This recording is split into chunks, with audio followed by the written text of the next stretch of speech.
So number 1 po na kalaban ng kakao. Sanhin ng bulok. Yan, bulok yan. Mga ganyan. Pwede nating pad sleeving.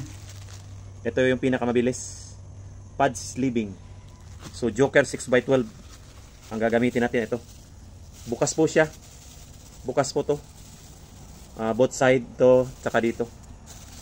Tapos itatali natin sa ano, yan ginagawa niya oh. Tinatali niya. Doon sa battery size, maliliit pa lang na mga kakao pads, mga ganyan, no? Battery size. Yung ano na, may seed na po siya. Mabango na yan sa ano, sa pad borer. So tinutusok nila sa ano, sa pad, tapos bubutas siya. Magkakaroon ng ano, bulok. Pag lumaki yung kakao, hindi mo mapapakinabangan yung kakao.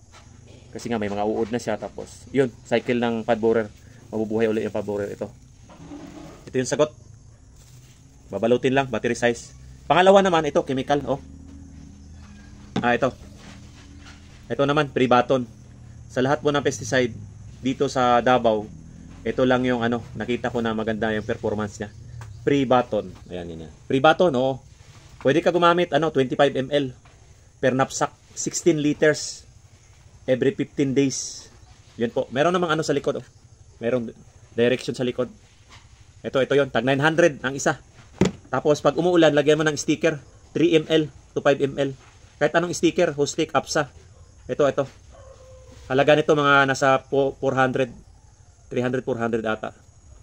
Sticker para hindi siya talagang kakapit yung ano, itong pre-baton, kakapit.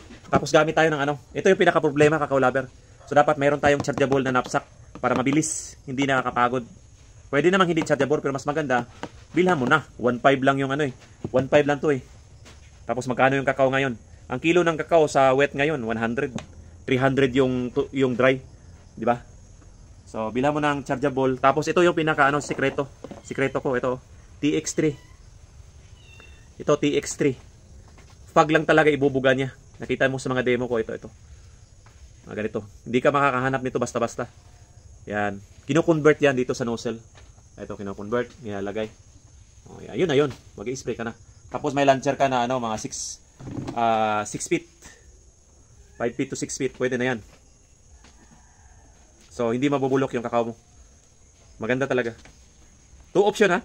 Pad sleeving at saka chemical. Kayo na bahala.